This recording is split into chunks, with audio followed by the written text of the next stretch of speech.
Hi everyone, एक बार फिर से आप सभी लोगों का स्वागत है हमारे इस SSC CGL prelims paper solution series के एक और सेशन में। आज की हमारी इस वीडियो में हम 2025 एसएससी सीजीएल प्रीलिम्स की 23 सितंबर 2025 की शिफ्ट नंबर 2 में पूछे गए जीके जीएस के सवालों को खोलेंगे और खोल के उसको अच्छे से समझेंगे। तो चलिए डिस्कशन को शुरू करते हैं। तो आप ऐसा मान लीजिए कि इन सेशंस के अंदर सिर्फ आपको पूछे गए 25 सवाल मैं नहीं बता रहा हूं कि इसका ए हो जाएगा, इसका बी हो जाएगा।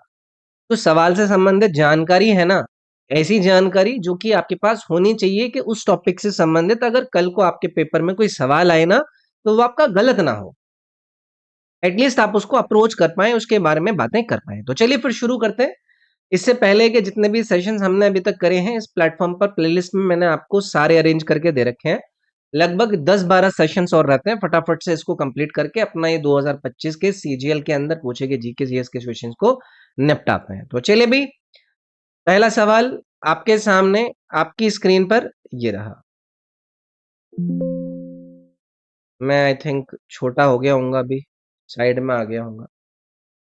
पहला सवाल है, इसरो द्वारा अंतरिक्ष स्थिति जागरूकता कार्यक्रम क्यों महत्वपूर्ण है? वाई एसएसए, एसएसए क्या है? Space situational awareness program by ISRO important.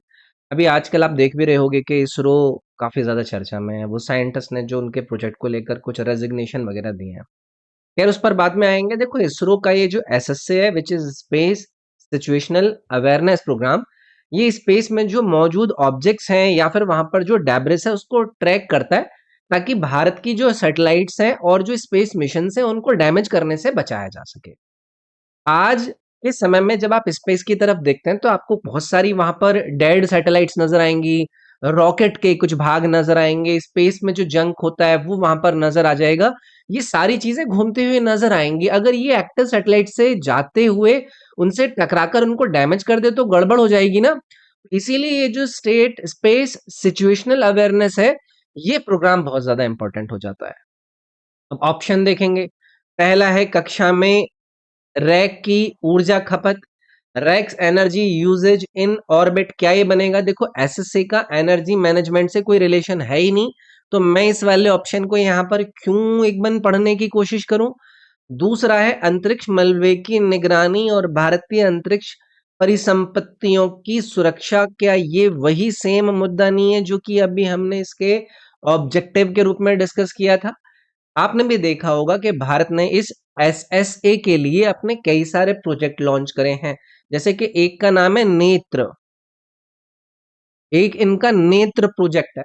नेत्र में जहां पर स्पेस की जो सर्विलियंस है, उनकी जो रडार्स हैं, उन टेलीस्कोप को डेवलप करके वहां पर निगरानी रखने का काम करा है।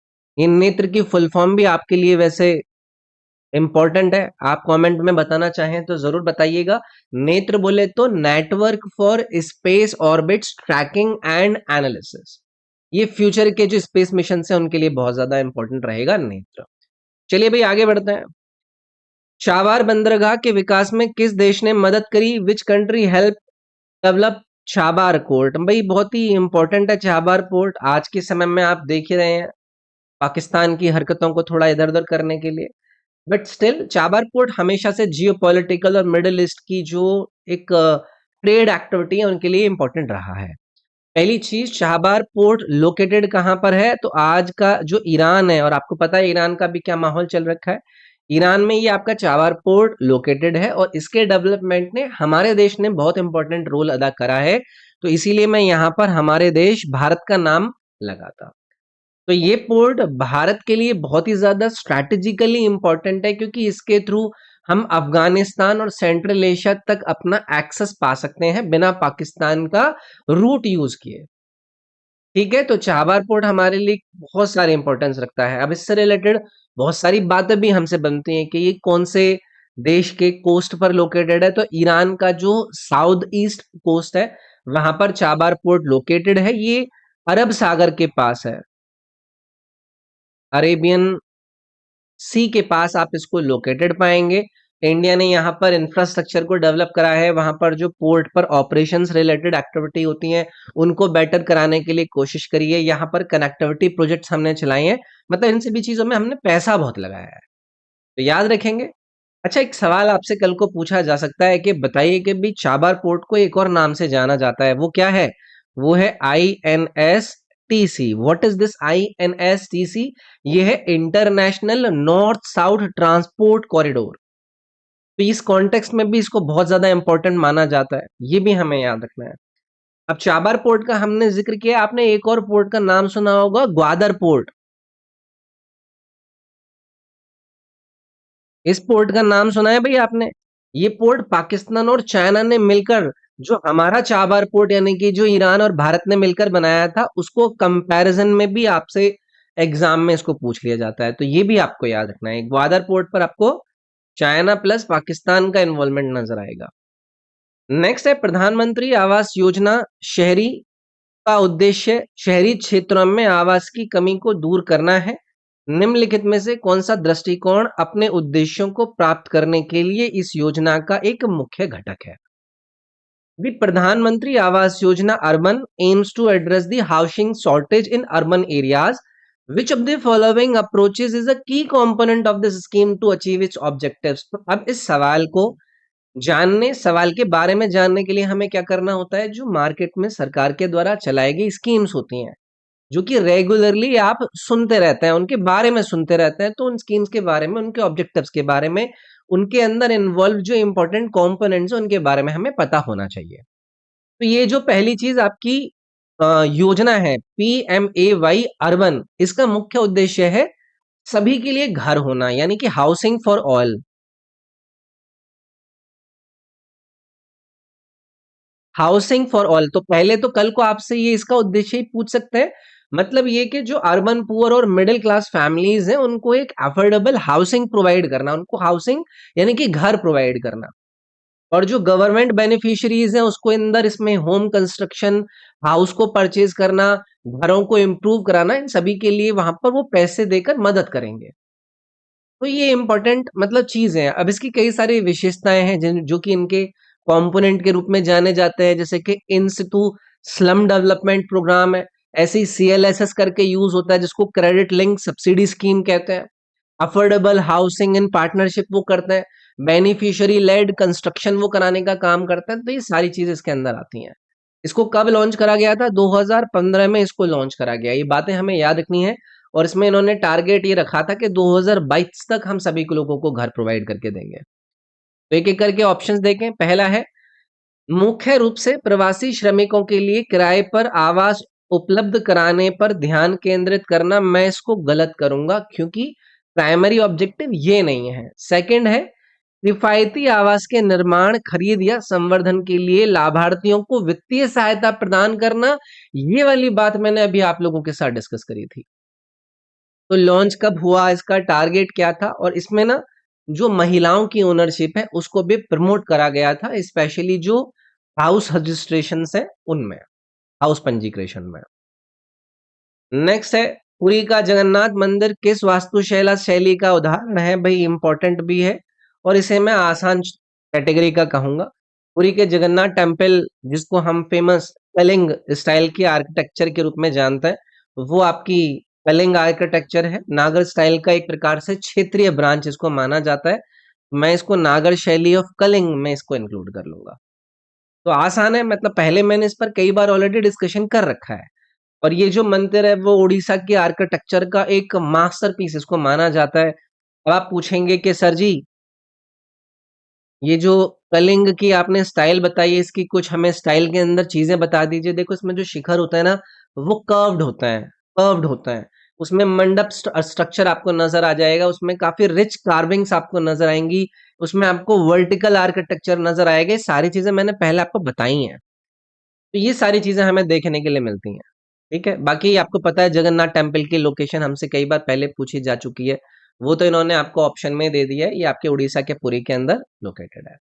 अब देखो, इसमें जो ऑप्शन है, जो हमने पहला ऑप्शन एलिमिनेट किया, यानी कि द्रविडियन शैली, ये दक्षिण भारत में काफी पॉपुलर है, जिसमें आपको पिरामिड की शेप के टावर आपको लोकेटेड नजर आएंगे। मैं इसमें मराठा को भी एलिमिनेट कर दूंगा, ये टेम्पल आर्किटेक्चर का मेजर क्लासिफिकेशन स्टाइल ही नहीं है कोई मराठा, है ना।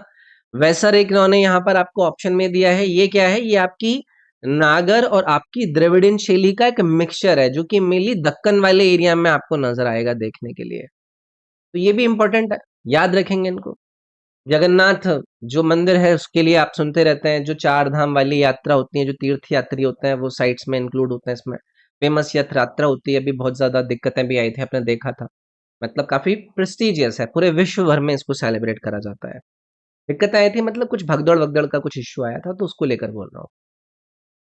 1883-84 का इल्बर्ट बिल विवाद निम्नलिखित में से बताइए किससे संबंधित था। Ilbert bill controversy 1833 and 84 was related to. अब देखो, सवाल जो इन्होंने पूछा है वो बहुत ही आसान कैटेगरी का मैं कहूंगा, क्योंकि देखो हुआ क्या, जब हम इल्बर्ट बिल की बात करते हैं तो सबसे पहला हमसे सवाल पूछा जाता है कि भाई इसको इंट्रोड्यूस किसने करा। 83-84 की बात तो इस समय पर कौन था, लॉर्ड रिपन। रिपन ही था, रिपन ही था।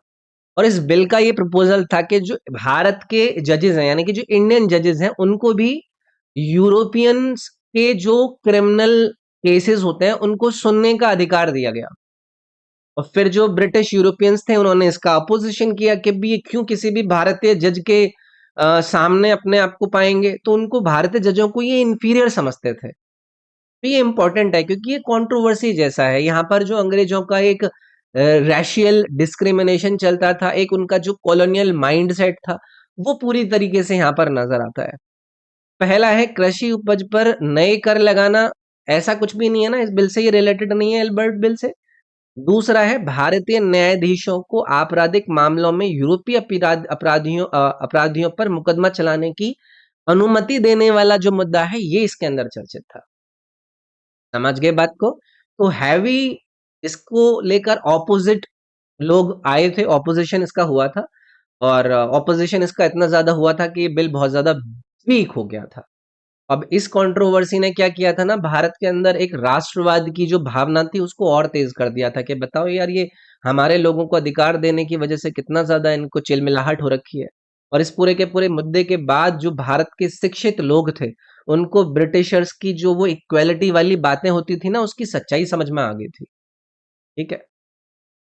नेक्स्ट है बीएसए 2023 के तहत मौखिक साक्ष्य निम्नलिखित होता है, यानी कि कौन सा होता है under BSA 2023, oral evidence must be what. अब हमें क्या है, हमें इसमें एक एक करके ऑप्शन से ही क्लैरिटी मिलेगी। पहला है प्रत्यक्ष और उससे संबंधित जो गवाह ने देखा या सुना हो। Direct and related to what the witness saw और हर्ड, क्या ये ओरल एविडेंस के अंदर आएगा? देखो ध्यान से समझिएगा, जब बीएसए 2023 यानी कि भारतीय साक्ष्य अधिनियम की हम बात करते हैं तो उसके अकॉर्डिंग एविडेंस डायरेक्ट होना चाहिए, मतलब विटनेस वही बताए जो उसने खुद ने देखा हो, जो उसने खुद ने सुना हो। इनडायरेक्टली या फिर एक हेड से एविडेंस को जनरली यहां पर एक्सेप्टेबल नहीं माना जाएगा। अब यहां पर एक इंपॉर्टेंट पॉइंट है क्या, कि ये जो सिद्धांत है ना, वो एविडेंस की जो वास्तविकता है, जो रियलिटी है, उसको सुनिश्चित करेगा यहां पर। दूसरा है बेस्ड ऑन अजम्पशंस, यानी कि धारणाओं पर आधारित होगा। अजम्पशंस वैलिड एविडेंस होता ही नहीं है। ओनली एडमिसिबल इफ इंग्लिश, क्या ऐसी कोई बात है? नहीं, बिल्कुल गलत है। इंडियन कोर्ट में मल्टीपल लैंग्वेजेस अलाउड होती हैं। और हेयर से ओनली, यानी कि केवल अफवाह, ये वाली बात भी गलत है। जो अफवाह अफवाह अफवाह वाली एविडेंस होते हैं वो यूजुअली इन एडमिसिबल होता है। तो याद रखेंगे। बाकी ये तो मैं आपको बता ही चुका हूं कि बीएसए 2023 ने किसको रिप्लेस किया था, 1872 के एक एक्ट को, जिसको हमने इंडियन एविडेंस एक्ट कहा था। नए क्रिमिनल लॉज का ये भाग था जिसमें बीएनएस आया, बीएनएसएस आया, और ये आपका बीएसए आया। ठीक है, तो इसकी फुल फॉर्म वगैरह रिलेटेड भी पूछ सकते हैं आपसे। नेक्स्ट है फरवरी 2023 में नीति आयोग के सीईओ के रूप में किसने कार्यभार संभाला। भाई देखो, अब ये करंट अफेयर बेस्ड जो आपके अपॉइंटमेंट्स रिलेटेड सवाल होते हैं, ये आपको देख के रखना है। अब ये हो सकता है आप काफी टाइम बाद देख रहे हो, but CEO of NITI Aayog या फिर जो भी ऐसी संस्थानें हैं जिनके अंदर बड़े पद पर हाल फिलहाल में किसी की नियुक्ति हुई हो, वो हमारे लिए इंपॉर्टेंट हो जाते हैं। तो इस समय पर ये बीवीआर सुब्रमण्यम जी को यहाँ पर फरवरी 2023 में सी के रूप में इन्होंने चार्ज लिया था। एक सीनियर आईएएस ऑफिसर रहे हैं, जम्मू एंड कश्मीर के चीफ सेक्रेटरी भी इनको अब आप पहले काम करते हुए देख चुके हैं, तो याद रखना है।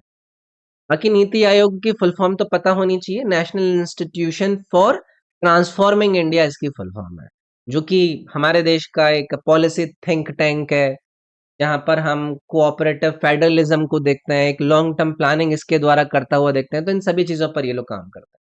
ठीक है, कब स्टैब्लिश हुआ था ये तो सबको पता ही होगा, 1 जन 2015 को इसको स्थापित करा गया था।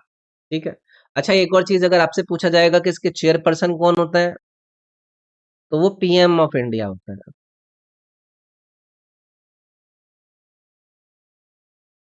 नेक्स्ट है, निम्नलिखित में से किस विद्वान को अष्टांग संग्रह लिखा था, यानी कि which of the following scholars wrote Ashtanga संग्रह।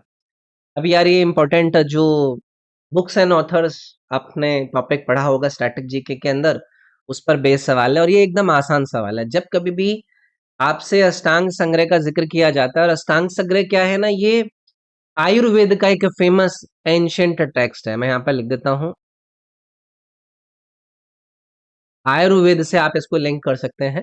और लिखा किसने था, तो ये जो बाघ भट्ट का आपको नाम ऑप्शन नंबर डी में दिया गया है, इनके द्वारा ये आपका अष्टांग संग्रह लिखा गया।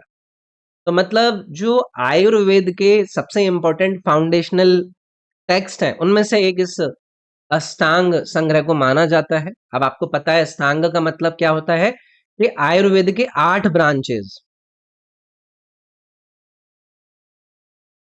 शाखाएं, 8 शाखाएं, जैसे कि उसमें कौन कौन सी आ जाती है, आपकी सर्जरी होती है, पेडियाट्रिक्स होती है, टैक्सिकोलॉजी होती है, साइकेट्री होती है, तो ऐसी 8 ब्रांचेस उसके अंदर होती हैं। देखो बाकी के ऑप्शन में आपको यहाँ पर चरक का नाम दिया गया है, चरक का नाम पूछा जाएगा तो आपको पता है चरक संहिता,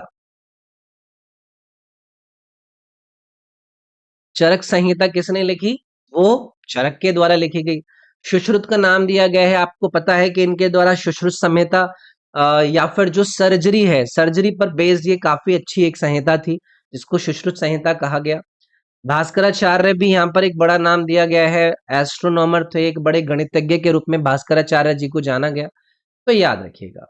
ठीक है, अच्छा एक सवाल हमसे कभी कभी पूछा जाता है कि बताइए कि आयुर्वेद का बृहत त्राई क्या है। मैंने क्या कहा, आयुर्वेद का एक टर्म मैंने यूज किया, क्या, बृहत त्रयी।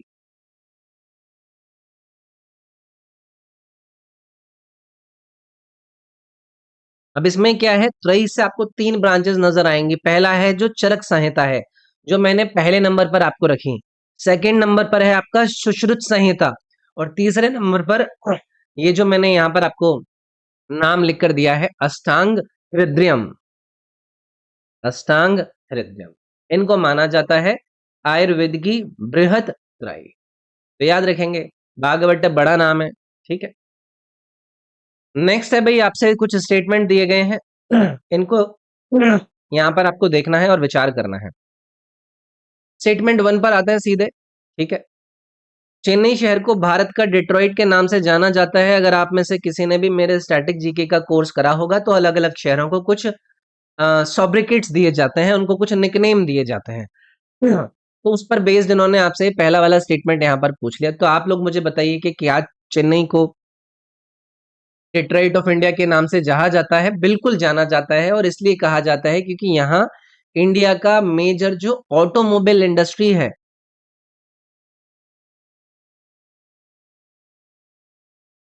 वो आपको देखने के लिए मिलती है। और बहुत सारी ऑटोमोबाइल कंपनी जैसे कि आपकी हुंडई हो गई, फोर्ड हो गई, बीएमडब्ल्यू हो गई, यहाँ पर वो मैन्युफैक्चरिंग करती हैं, तो इसीलिए हम यहाँ पर इसको डिट्रॉइट ऑफ इंडिया का नाम देता है। ठीक है, सेकंड स्टेटमेंट, यह शहर पेट्रोकेमिकल उद्योगों का केंद्र है और भारत में पेट्रोकेमिकल उत्पाद निर्माण में ये अग्रणी है, यानी कि hub of petrochemical industry and the leader in the petrochemical product manufacturing in India. ये वाली बात भी आपकी यहाँ पर करेक्ट हो जाएगी। लेकिन जो पेट्रोकेमिकल इंडस्ट्री है, वो चेन्नई को आपका डिट्रॉइट ऑफ इंडिया नहीं बनाती है, वो उसको ऑटोमोबाइल इंडस्ट्री का यहाँ पर होना बताती है। ठीक है, तो इन्होंने ये जो कहा है कि both statement are correct, and correct explanation भी कर रहा है स्टेटमेंट 1 की, ये वाला सही नहीं है। वो डिट्रॉइट ऑफ इंडिया इसलिए है क्योंकि वहां पर ऑटोमोबाइल इंडस्ट्री है। सेकंड है कि बोथ स्टेटमेंट आर करेक्ट, लेकिन सेकंड एक्सप्लेन नहीं करता वन को, ये जो बी वाला ऑप्शन है ये आपका यहां पर सही जाएगा। समझ गए बात को? चलिए आगे बढ़ेंगे। इसीलिए नेक्स्ट है, भारत की जनगणना 2011 के संबंध में इनमें से कौन सा कथन सही है? तो तीनों कथन देखेंगे भाई। ये सेंसस बेस्ड आपके सवाल बहुत ज्यादा आपके एग्जाम में पूछे जाते रहते हैं। पहला है, भारत में मुसलमानों की संख्या अन्य सभी अल्पसंख्यकों से ज्यादा है, लेकिन वे किसी भी भारतीय राज्य में बहुसंख्यक नहीं है। क्या ये बात सही है? इस स्टेटमेंट को मैं करूंगा यहां पर गलत। मैंने क्यों कहा ऐसा? क्योंकि जम्मू एंड कश्मीर 2011 का जब आप सेंसस देखते हैं तो उसके अनुसार अनडिवाइडेड स्टेट में मुस्लिम जो है वहां पर वो मेजॉरिटी में है, लेकिन उन्होंने यहां पर कहा था कि नहीं है, तो इसीलिए ये पहला वाला स्टेटमेंट यहां पर गलत हो गया। सेकंड, ईसाई आबादी भारत के ज्यादातर शहरी इलाकों में वितरित है। Christian population is distributed mostly in urban areas of India. मैं इसको गलत करूंगा, क्योंकि क्रिश्चियंस का जो कॉन्सेंट्रेशन है ना वो आपको साउदर्न राज्यों में ज्यादा नजर आएगा, केरल में, गोवा में या फिर नॉर्थ ईस्टर्न राज्य में। यहाँ पर आपको इनके रूरल एरियाज में भी काफी ज्यादा संख्या में क्रिश्चियंस नजर आएंगे। तो इसीलिए ये distributed mostly in urban areas of India वाली बात गलत हो जाती है। जैनों की ज्यादातर आबादी राजस्थान, गुजरात और महाराष्ट्र के शहरी इलाकों में है, जबकि बौद्ध ज्यादातर महाराष्ट्र में केंद्रित है। ये वाला स्टेटमेंट भाई यहाँ पर करेक्ट कर देंगे। जो जैन है उनकी अर्बन कंसंट्रेशन राजस्थान, गुजरात और महाराष्ट्र के अंदर आपको ज्यादा नजर आएगी, और जो बुद्धिस्ट है वो मोस्टली आपको महाराष्ट्र के अंदर कॉन्सेंट्रेटेड नजर आएंगे, क्योंकि आपको पता है कि डॉक्टर भीमराव अंबेडकर ने बुद्धिस्ट मूवमेंट को इंस्पायर किया था। तो ये हमें याद है।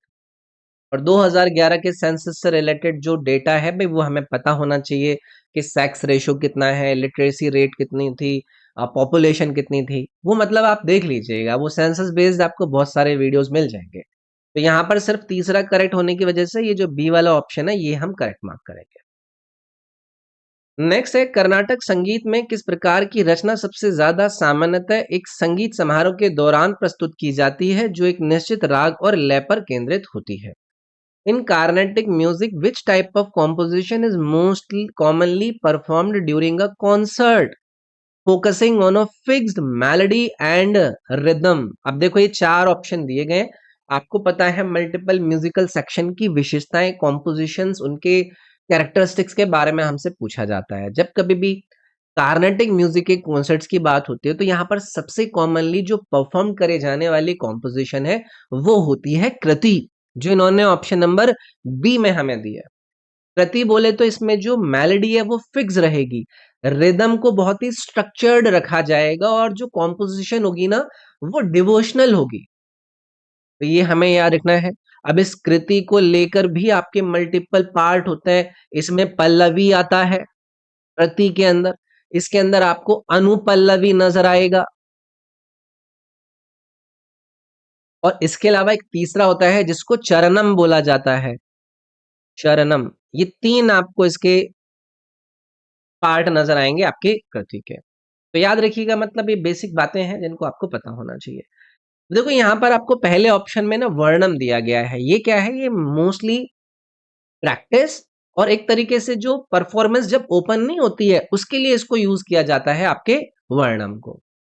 तीसरा उन्होंने राग आलापना को यहाँ पर यूज किया है। ये इम्प्रोवाइजेशन होती है, ये कोई फिक्स्ड रिदम नहीं होता है। ऐसे ही इन्होंने तिलाना को यहाँ पर दिया है। मोस्टली जब परफॉर्मेंस एंड हो रही होती है ना तो वहां पर कुछ एनर्जेटिक जो पार्ट होता है एंडिंग के टाइम में उसको तिलाना कहा जाता है। तो याद हमें ये रखना है। बाकी कार्नेटिक म्यूजिक जो है वो दक्षिण भारत से संबंधित है। कार्नेटिक ट्रिनिटी के बारे में भी हमें पढ़ाया जाता है। तो कार्नेटिक ट्रिनिटी के बारे में आपको आइडिया है? इसमें हम त्यागराज की बात करते हैं, लिख देता हूं। ये कार्नेटिक ट्रिनिटी है। ऐसे ही आपको मुथुस्वामी दीक्षितर का नाम बताया जाता है। मुथुस्वामी दीक्षितर, और एक होता है जिसमें आपका श्याम शास्त्री करके बोला जाता है। ये भी मतलब पता होना चाहिए, आप इसको और अच्छे से देख लीजिएगा। जो पीडीएफ में आपको दूंगा उसमें सारी चीजें मैंने ऐड कर रखी हैं। तो ये काफी इंपॉर्टेंट कॉम्पोजर्स माने जाते हैं, ठीक है, कार्नेटिक दृष्टि के। चलिए आगे बढ़ेंगे। नेक्स्ट है, छठी शताब्दी सी के प्रारंभ में निर्मित देवगढ़ मंदिर के बारे में निम्नलिखित में से कौन सा कथन सत्य है? भाई ये टेम्पल बेस्ड बहुत सवाल आपके पूछे जाते रहते हैं। तो which of the following is true about Deogarh temple built in the early 6th century C? Deogarh temple की बात करी गई है और जब गुप्ताज के काल का हम डिस्कशन करते हैं तो उस समय पर इसका जिक्र हमें देखने के लिए मिलता है। और गुप्ताज का जो मेनली आर्किटेक्चर फोकस रहा वो किस पर रहा? जो नागर स्टाइल थी, तो नागर स्टाइल का जो शुरुआती वाला भाग था। ठीक है, तो एक एक करके यहाँ पर विकल्प के थ्रू हम जाते हैं, देन उसके हिसाब से हम एलिमिनेशन करेंगे। यह पंचायतन लेआउट का अनुसरण करता है और नागर शैली का प्रारंभिक उदाहरण है। ये पहला ही यहाँ पर करेक्ट हो जाएगा यार। कैसे? अभी जैसे मैंने आपको बताया कि अर्ली नागर स्टाइल का आर्किटेक्चर है। देवगढ़ टेम्पल को हम गुप्त काल के अंदर जो प्रमुख मंदिर है उनमें से एक के रूप में जानते हैं। और ये जो आपको पंचायतन लेआउट है, इस स्टाइल में ना एक आपकी मेन श्राइन होगी और 4 उसकी सब्सिडरी श्राइन्स होंगी, ऐसे नजर आते हैं। जैसे कि उत्तर प्रदेश का जो उत्तर प्रदेश में, मतलब इसकी एक तरीके से लोकेशन हमें याद रखनी है। उत्तर प्रदेश में ही है ना देवगढ़ टेम्पल, उत्तर प्रदेश का ही है ये। तो ये विष्णु टेम्पल है, ये भी याद रखिएगा। इस भगवान को ये डेडिकेटेड है, किस आर्ट का ये मास्टरपीस है? गुप्ता आर्ट का ये मास्टरपीस है। तो ये बात भी हमें पता होनी चाहिए। ठीक है, नेक्स्ट है, निम्नलिखित में से कौन सा कथन डिस्कस थ्रो के थ्रोइंग चरण के दौरान बायोमैकेनिकल समन्वय को सटीक रूप से दर्शाता है? Which of the following statements accurately reflects the biochemical coordination during the throwing phase of the discus throw? अब आजकल आपने ऐसे सवालों को आते हुए देखा होगा कि स्पोर्ट्स इवेंट के अंदर वो सिर्फ ये नहीं पूछेंगे कि संबंधित टर्म बता दीजिए, उस स्पोर्ट्स की आप लोगों को विशेषताएं और उनकी बारीकियां भी देखो आपको पता होनी चाहिए। होता क्या है, जब हम डिस्कस थ्रो को देखते हैं ना तो उसमें प्रॉपर बॉडी का कोऑर्डिनेशन बहुत ज्यादा इंपॉर्टेंट होता है, क्योंकि जब वो फेंकने वाले होते हैं उस दौरान जो शरीर का वेट है वो मेनली ना उल्टे पैर पर ट्रांसफर होता है। ठीक है, और जो सीधा वाला पैर है वो बॉडी बैलेंस और स्टेबिलिटी को मेंटेन करता हुआ वहां पर नजर आएगा। तो ये जो कोऑर्डिनेशन है वही मैक्सिमम फोर्स और डिस्टेंस जनरेट कर पाता है जो आपने डिस्क थ्रो करी है। क्योंकि करके ऑप्शन देखें, पहला ऑप्शन, गति बनाए रखने के लिए कंधे को, कंधा और धड़ डिस्कस छोड़ने के 1 मिनट बाद तक घूमते रहते हैं। ये क्या बात कर दी इन्होंने? बिल्कुल इम्प्रैक्टिकल और साइंटिफिकली इनकरेक्ट स्टेटमेंट है ये वाला। दूसरा, बाएं पैर स्थिर रहता है जबकि दायां पैर घूमता है और पूरी गति के दौरान सीधा रहता है। ये सही है, मैं इसको गलत करूंगा।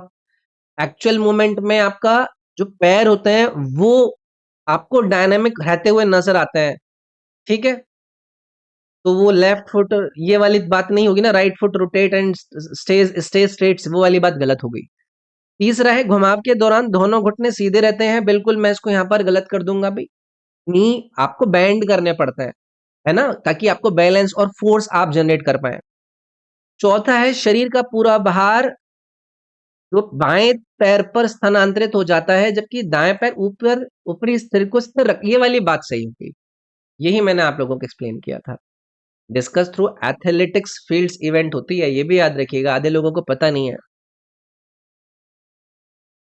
ये एथलेटिक्स फील्ड इवेंट है जिसमें मेंस की जो डिस्कस की वेट है वो भी आपको पता होनी चाहिए। जो पुरुष होते हैं उनकी डिस्कस की वेट कितनी होती है? 2 kg।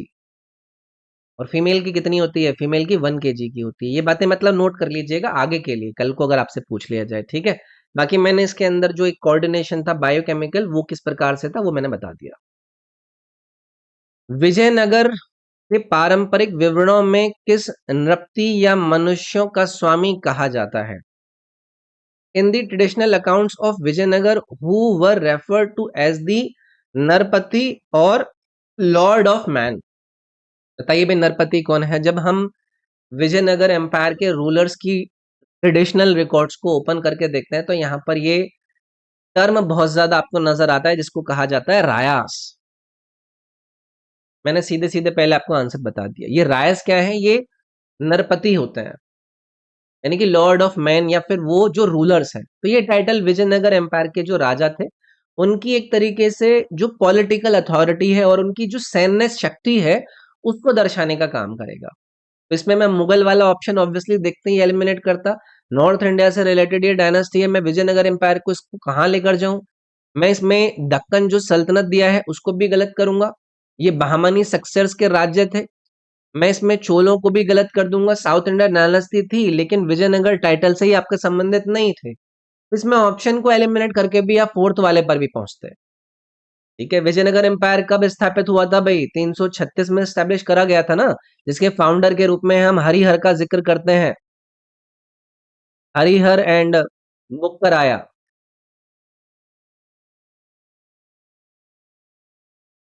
तो ये बेसिक बातें हमें पता होनी चाहिए। और सबसे इंपॉर्टेंट रूलर में आप किसका नाम देते हैं? कृष्ण देव राय। ये सबसे इंपॉर्टेंट रूलर्स के रूप में जाना था। अच्छा, एक बैटल बहुत ज्यादा फेमस है, जिसको लड़ा गया था कब? 1556 में? नहीं, 1565 में। 1565 में एक युद्ध लड़ा गया था जिसको कहा गया था तालीकोटा बैटल। तालीकोटा की लड़ाई ये क्या थी? जो विजयनगर एम्पायर डिक्लाइन होता है ना, उसका कारण भी आपका ये तालीकोटा वाला जो युद्ध था वो बनता है। नेक्स्ट है, स्प्रिंटिंग में बंच स्टार्ट स्थिति का वर्णन कौन करेगा? कौन सा ऑप्शन करेगा? Which describes the bunch start position in sprinting? Again, अब आपको सिर्फ ये नहीं देखना है कि आपने टर्म ये रट लिए, अब आपको हर स्पोर्ट्स से रिलेटेड थोड़ी सी एक्स्ट्रा जानकारी देखनी पड़ेगी।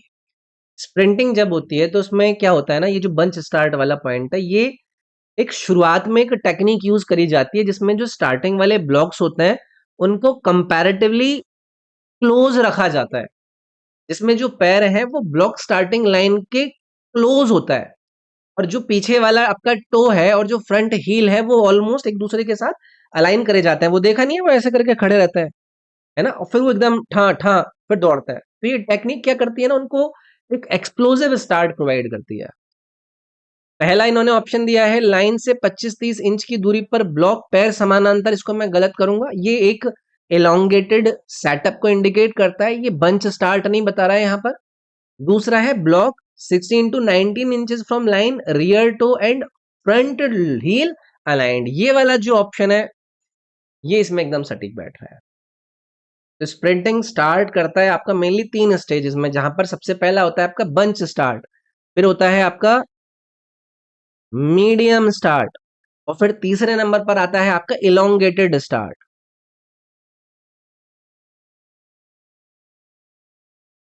तो ये तीसरा हो गया, ये दूसरा हो गया, और ये आपका पहला हो गया। ये 3 स्टेजेस होती हैं, 3 टाइप होता है।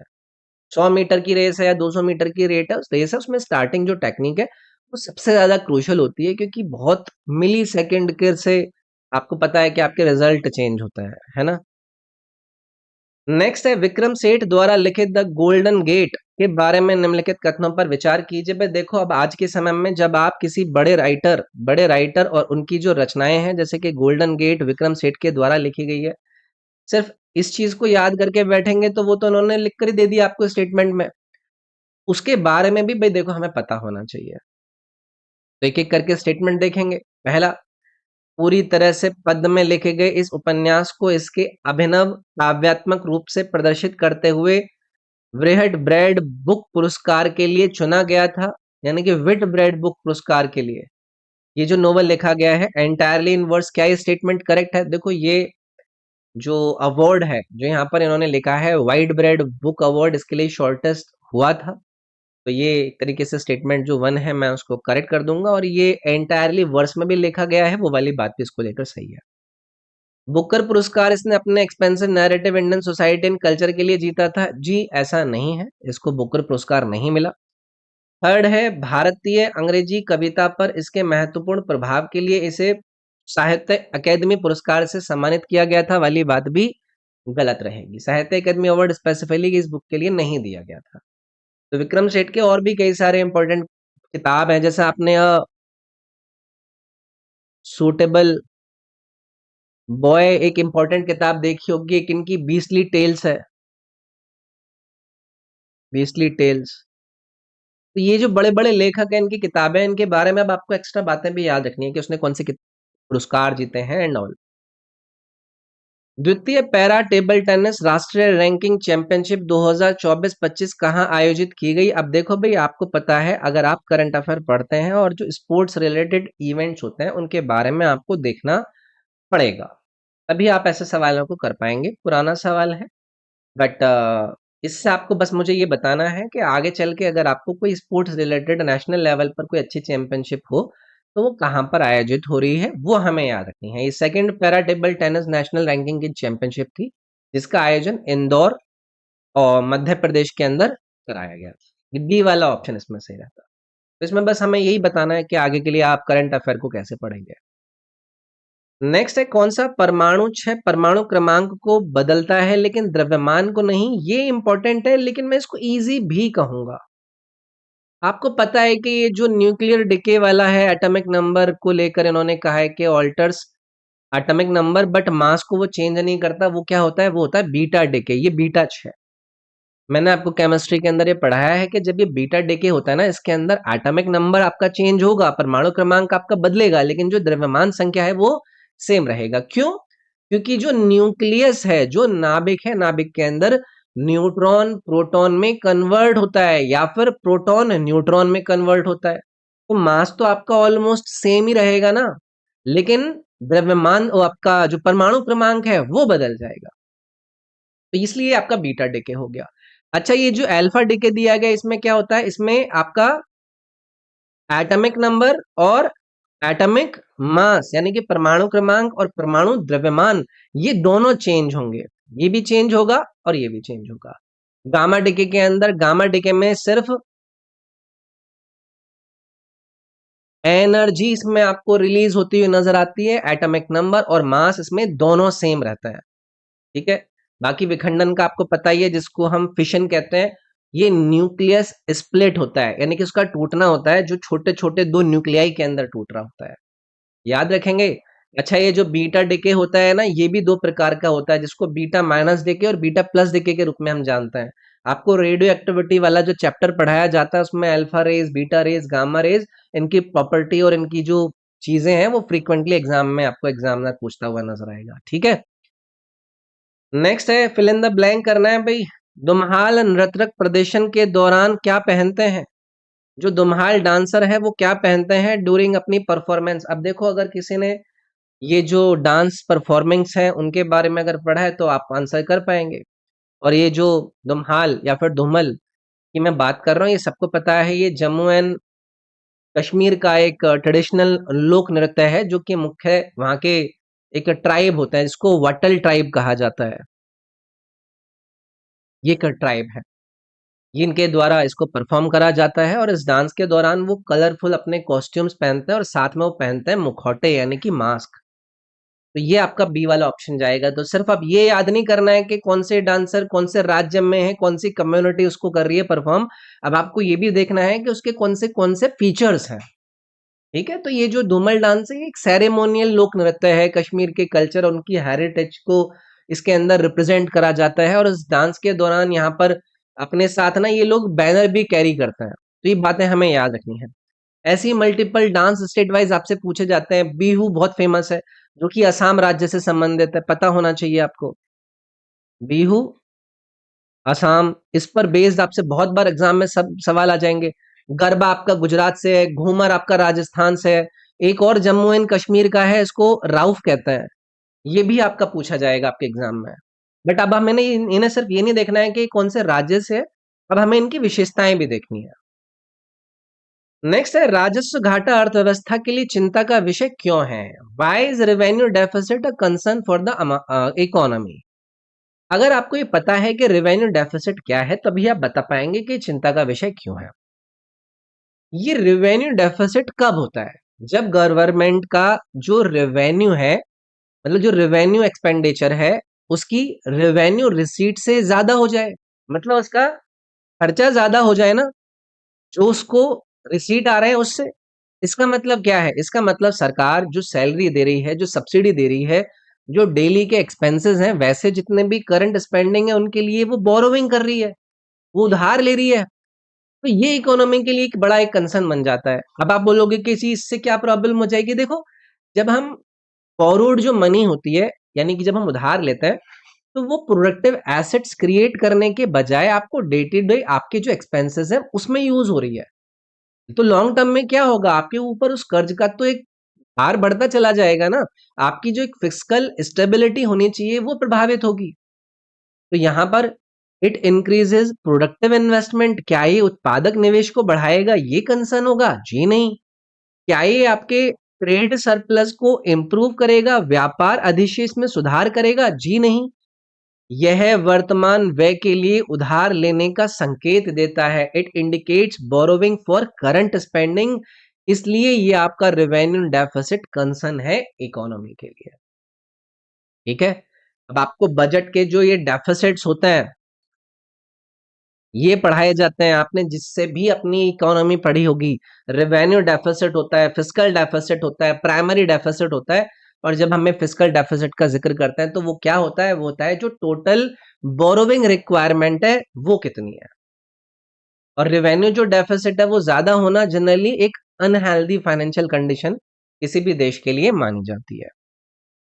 नेक्स्ट है विश्व प्रतिस्पर्धात्मकता सूचकांक मुख्यतः किस देश की निम्नलिखित क्षमता का आकलन करता है?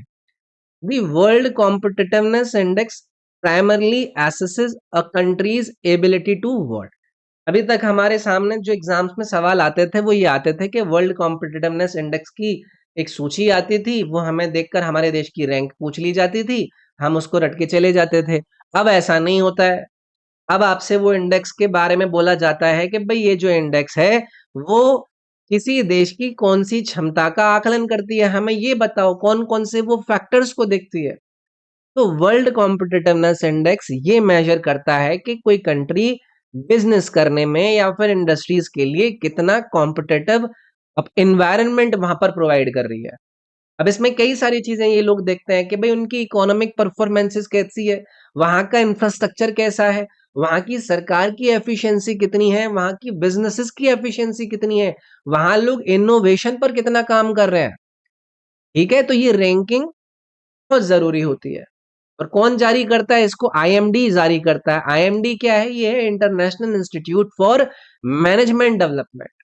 तो यहाँ पर ऑप्शन देखिए, क्या यहाँ पर पर्यटकों को आकर्षित करना इनका प्राइमरी उद्देश्य होता है? ये तो ऑप्शन आप एलिमिनेट कर देंगे, ये तो टूरिज्म इंडेक्स का पार्ट हो सकता है ना। दूसरा, उद्यमों के लिए प्रतिस्पर्धा हेतु वातावरण बनाना और बनाए रखना, यानी कि create and maintain an environment for enterprises to compete। ये बी वाला ऑप्शन देखो कितना बढ़िया यहाँ पर आपको एक्सप्लेन कर रहा है।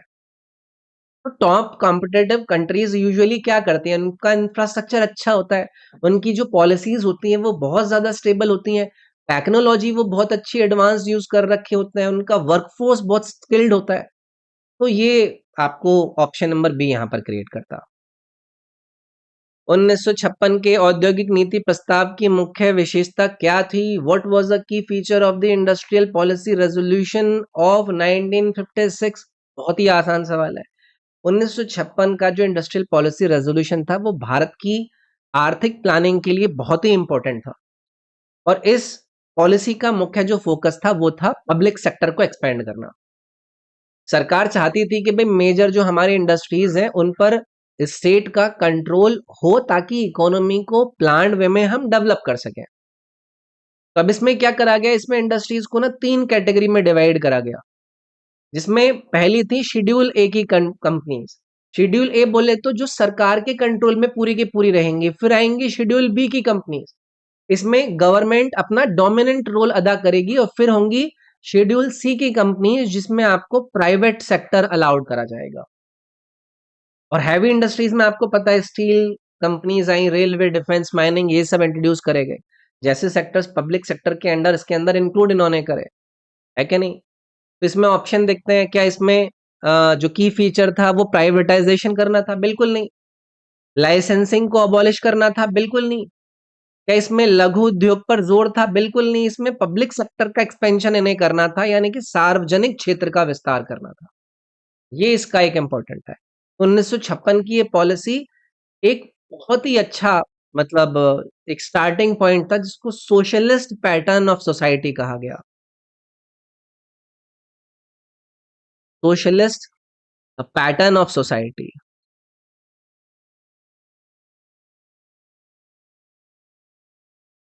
तो ये एक स्टेटमेंट वाइज भी आपसे पूछा जा सकता है कि किस पर आधारित था भाई ये 1956 का, तो ये सोशलिस्ट पैटर्न ऑफ सोसाइटी पर आधारित था। और बाद में आपको पता है 1991 के एलपीजी रिफॉर्म्स के थ्रू आपका लिबरलाइजेशन या फिर प्राइवेटाइजेशन या फिर ग्लोबलाइजेशन इंट्रोड्यूस हुआ और हमारे जो देश की इकोनॉमी थी उसको ओपन करा गया, है ना। नेक्स्ट है झारखंड के किस आदिवासी नेता ने आदिवासी भूमि के ब्रिटिश शोषण के खिलाफ उलगुलान यानी कि महान विद्रोह आंदोलन का नेतृत्व किया था। Which tribal leader from Jharkhand led the Ulgulan Great Rebellion movement against British exploitation of tribal lands? बहुत ही फेमस व्यक्ति बिरसा मुंडा जी। उलगुलान का मतलब क्या होता है? इसका मतलब होता है ग्रेट रेबिलियन यानी कि महान विद्रोह। बिरसा मुंडा ही थे जिन्होंने अंग्रेजों के एक्सप्लोइटेशन और उनके जो ट्राइबलों की जमीन पर कंट्रोल के अगेंस्ट में अपने इस मूवमेंट को चलाया। इसमें उन्होंने अपने ट्राइबल के अधिकारों को लेकर बात करी, इन्होंने अपने जंगलों पर अधिकारों को लेकर बात करी और उन्होंने जो एंटी ब्रिटिश रेजिस्टेंस थी उसको यहाँ पर दर्शाया था। बिरसा मुंडा के बारे में अभी को पता है, इनको धरती आबा के भी नाम से जाना जाता है। मैं यहाँ पर लिख दूं धरती आबा,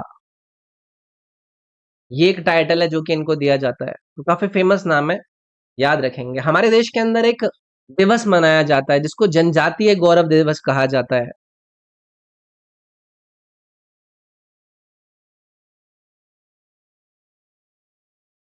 कब मनाया जाता है? ये मनाया जाता है 15 नवंबर को। तो ये बातें भी हमें याद रखनी है, ये इसलिए सेलिब्रेट किया जाता है क्योंकि हमारे बिरसा मुंडा जी की समय पर बर्थ एनिवर्सरी आती है। ठीक है, आगे बढ़ेंगे। डॉक्टर टेसी थॉमस को भारत की मिसाइल महिला के नाम से भी जाना जाता है, उनका संबंध निम्नलिखित में से किस उपलब्धि से है? Dr. Tacey Thomas is also known as the Missile Woman of India. She is best associated with which of the following achievement? बहुत इंपॉर्टेंट पर्सनैलिटीज और मुझे लगता है कि आप में से कम लोग जानते होंगे। डॉक्टर टेसी थॉमस इंडिया की फेमस मिसाइल साइंटिस्ट हैं जिनको मिसाइल वुमेन ऑफ इंडिया कहा गया और कहा जाता है। काफी इनका इंपॉर्टेंट योगदान रहा है, इन्होंने अपना जो लीडरशिप रोल है वो अलग अलग जगह पर अदा करा, जैसे कि अग्नि 5 लॉन्ग रेंज की बैलिस्टिक मिसाइल है, न्यूक्लियर केपेबल है, इंडिया की स्ट्रैटेजिक डिफेंस कैपेबिलिटी को स्ट्रेंथन करती है, इसके डेवलपमेंट में इन्होंने इंपॉर्टेंट योगदान दिया। तो ये जो लैड अग्नि 5 प्रोजेक्ट है बिगिन कैरियर एट LRDE, ये वाला ऑप्शन इसमें सही चला जाएगा। ठीक है, ऐसे इंपॉर्टेंट सवाल हमारे लिए इंपॉर्टेंट बन जाते हैं। चलिए आगे बढ़ते हैं भाई। ये असर्शन रीजन बेस्ड सवाल है, इनका दावा देखेंगे, इनका अभिकथन देखेंगे। ये कहते हैं कि उदारीकरण का एक उद्देश्य फर्म के प्रवेश और विकास में आने वाली बाधाओं को दूर करना था, यानी कि one objective of liberalisation was to remove barriers to entry and growth of firms. क्या ये बात सही है भाई? लिबरलाइजेशन का मेन ऑब्जेक्टिव था कि जो बिजनेसेस हैं, जो कंपनीज हैं, उनकी ग्रोथ में जो बाधाएं आ रही हैं उनको हटाया जाए, क्योंकि 1991 से पहले आपको पता है लाइसेंस राज था, सरकार का कंट्रोल बहुत ज्यादा ज्यादा था और परमिशन लेने के लिए बहुत ज्यादा कॉम्प्लेक्सिटीज थी। उन सब की वजह से जो इंडस्ट्रीज थी उनको काफी सारी प्रॉब्लम्स फेस करनी पड़ती थी और इसीलिए लिबरलाइजेशन को यहाँ पर इंट्रोड्यूस भी किया गया था। तो लिबरलाइजेशन का एम एंट्री के जो बैरियर्स और रिस्ट्रिक्शंस थी उनको कम करना था वाली बात यहाँ पर भी सही चली जाएगी। रीजन देखते हैं। लाइसेंस राज ने उद्यमशीलता की स्वतंत्रता और बाजार प्रतिस्पर्धा को प्रतिबंधित किया था, ये स्टेटमेंट भी बिल्कुल सही है, क्योंकि लाइसेंसिंग राज के अंदर क्या था, जो कंपनी वाले लोग थे उनको आजादी ही नहीं थी, उनको वहां पर लोग रिस्ट्रिक्ट करने का काम करते थे और यही कारण है कि लिबरलाइजेशन के जरिए ये वाले बैरियर्स को खत्म करा गया। तो असर्शन भी ठीक है, रीजन भी ठीक है और रीजन असर्शन को करेक्टली एक्सप्लेन भी कर रहा है। तो ये ऑप्शन नंबर जो ए है यहाँ पर वो आपका करेक्ट बने। 1951 के इकोनॉमिक रिफॉर्म्स, एलपीजी रिफॉर्म्स के बारे में क्लैरिटी होनी चाहिए। Liberalisation, privatisation, globalisation. लिबरलाइजेशन बोले तो लिबरलाइजेशन के क्या प्रभाव थे कि भाई फॉरेन इन्वेस्टमेंट हमारे देश के अंदर इंक्रीज हुआ, हमारे देश के अंदर जो कंपनी थी उनके बीच में कंपटीशन बढ़ा, जो प्राइवेट सेक्टर था वो ग्रो करता है और भारतीय अर्थव्यवस्था पूरे विश्व के साथ इंटीग्रेट होती है। लेकिन जो लाइसेंस राज था उसमें क्या था, उसमें अगर आपको बिजनेस शुरू करना हुआ करता था तो आपको सरकार के पास जाकर दुनिया भर के अप्रूवल लेने पड़ते थे, करप्शन था, किसी भी कंपनी को खोलने में आपको डिले होना पड़ता था, कंपटीशन ही नहीं था मार्केट में, तो ये सारी चीजें फेस करनी पड़ती थी। ठीक है, तो भाई ये था हमारा 23 सितंबर 25 एसएससी सीजीएल की शिफ्ट नंबर 2 में पूछे गए जीके जीएस के सवालों का डिस्कशन। तो अभी तक मैंने टोटल आपको 35 शिफ्ट्स के ऐसे ही डिटेल्ड डिस्कशन करा रखे हैं। अभी 10-15 आपके और बचते हैं, उनको भी फटाफट से खत्म करेंगे। एक इंपॉर्टेंट चीज आपके लिए जो है वो है इस क्लास की जो पीडीएफ है। चलो आपने वीडियो देख ली, लेकिन जो मैंने आपको सॉल्यूशन दिए हैं हर सवाल से संबंधित जो बातें हैं वो मैंने पीडीएफ में डाल रखी हैं। वो पीडीएफ आपको मिल जाएगी मेरे इस एप्लीकेशन पर। मेरे इस एप्लीकेशन का नाम है edu24। आप इसको डाउनलोड करो। इसमें आपको नजर आएगा एसएससी सीजीएल करके 25 का एक कोर्स। उसमें आप जाओगे, उसमें आपको पीडीएफ, उसमें आपको वीडियोस ऐसे करके मिल जाएंगी। वहां से आप उन वीडियोस और पीडीएफ का यूज करके चीजों को कवर कर सकते हो। ये बहुत हेल्प करेगा आपकी। और आपको अगर अपनी तैयारी में मुझसे कोई गाइडेंस चाहिए तो रॉबिन SIRG करके ये मेरे इंस्टा का यूजर नेम है। आप यहाँ पर जाकर मुझे पर्सनली मैसेज करके मेरे साथ कनेक्ट कर सकते हैं। आपकी तैयारी में आपको गाइड करने के लिए मैं यहाँ पर अवेलेबल हूँ। बाकी मेरे इस एप्लीकेशन पर और भी बहुत सारे कोर्सेज हैं जो कि आपकी तैयारी में हेल्प करेंगे, जैसे कि एक 20K प्लस यानी कि 20,000 से ज्यादा जीके जीएस के क्वेश्चंस का कलेक्शन है, और भी बहुत सारी चीजें आपके लिए। तो वो जरूर ट्राई कीजिएगा। बाकी मिलूंगा मैं नेक्स्ट वीडियो में। आपको इस वीडियो को लाइक जरूर करना है, और अगर आपने चैनल को सब्सक्राइब नहीं कर रखा है तो वो कर लीजिएगा, सो दैट कि अगर आगे मैं कोई वीडियो बनाऊं तो उसका नोटिफिकेशन आपके पास चला जाए। तो चलिए फिर मिलते हैं नेक्स्ट वीडियो में। इस वीडियो में आपके लिए इतना ही। अपना ख्याल रखेंगे। Thank you. Take care. Bye bye.